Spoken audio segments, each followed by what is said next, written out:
Xotin, nimang turdimi? Nima? Ha, nimang borki, turdimi deyapman. Nima tushuntirib gapiring, nimani ma'lamasdan? Bu yerda yotibdi-ku nimang. Ana shu turdimi deyapman, ana. O'g'limmi? Ha, ana shu turdimi deyapman. Siz hayli uyda yotibdi.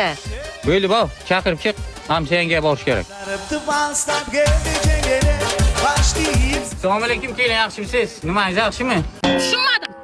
Nima meni ishing bor sani? Menga qarang, eringiz yaxshimi deb so'rayaptilar, ibi. Shuni to'rasa bo'ladi-ku. Kim? Nimaga kelanding, Ismat? Shu o'g'lim nimanga ko'rib qolibdi. Bir kayf kelgan. Bir bersang shu nimang o'ynasa. Ana. Nimaga kayf ketdi? Ha? Ayt. Ana, tarvuz to'pdingiz. Ha, shu ana shu futbol o'ynamoqchi bachalar bilan. Shunday demaysanmi? Hay, olaversin, o'ynasin. Men to'g'ri gapirsang bo'ladi shuni, Ismat. Endi siz amakini to'g'ri tushunmang. Bilasizki, dadam so'z boylik ekan. Shunga nima deyaveradilar-da. Ha. Musi kapak.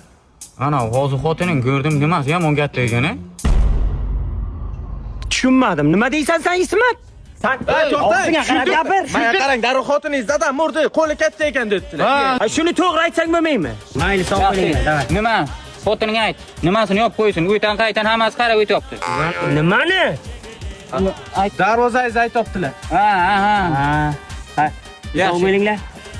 Shu Ismatni bir kun bittasi tilini qo'parib oladi-da.